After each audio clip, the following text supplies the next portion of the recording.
অনেকে রুম হিটারের পরিবর্তে প্রাকৃতিক উপায়ে রুম উষ্ণ রাখতে চান। সেক্ষেত্রে ঘরে উজ্জ্বল আলো ব্যবহার করুন। শীতের সময় অন্ধকার থাকলে ঠান্ডা বেশি অনুভূত হয়। মৃদু আলোতেও ঘর তেমন উষ্ণ হয় না, তাই বিভিন্ন ওয়ার্ম লাইট ব্যবহার করতে পারেন। পড়ালেখা বা অন্য কাজের সময় মাথার উপর একটা বাড়তি বাতির ব্যবস্থা করতে পারেন। বাড়তি আলোর উৎস থেকেই বেশ কিছুটা উষ্ণতা পাবেন। শীতের সময় ভারী পর্দা ব্যবহার করুন অন্তরে। পাতলা পর্দায় জানালা বা দরজার কাঁচ ভেদ করেও ঠান্ডা হাওয়া চলে আসে অনেকটাই, তাই কিছুটা বিকেল থাকতে ছড়িয়ে রাখুন ভারী পর্দা।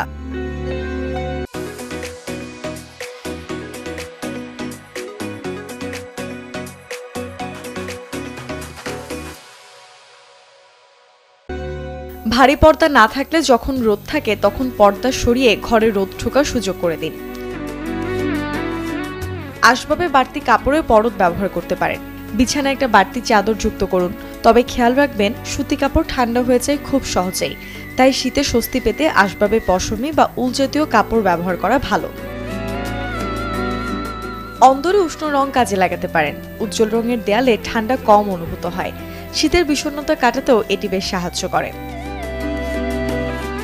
অবশ্যই মনে রাখতে হবে, শীতকালে স্বস্তি পেতে দেহের উষ্ণতা ধরে রাখার কোনো বিকল্প নেই। শীতের উপযোগী পোশাক বেছে নিন। একাধিক স্তরের পোশাক পরতে পারেন।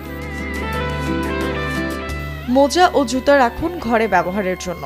আর ডায়েটে রাখতে পারেন স্যুপ, খিচুড়ি, স্টুয়ের মতো খাবার। Desk report, channel 24।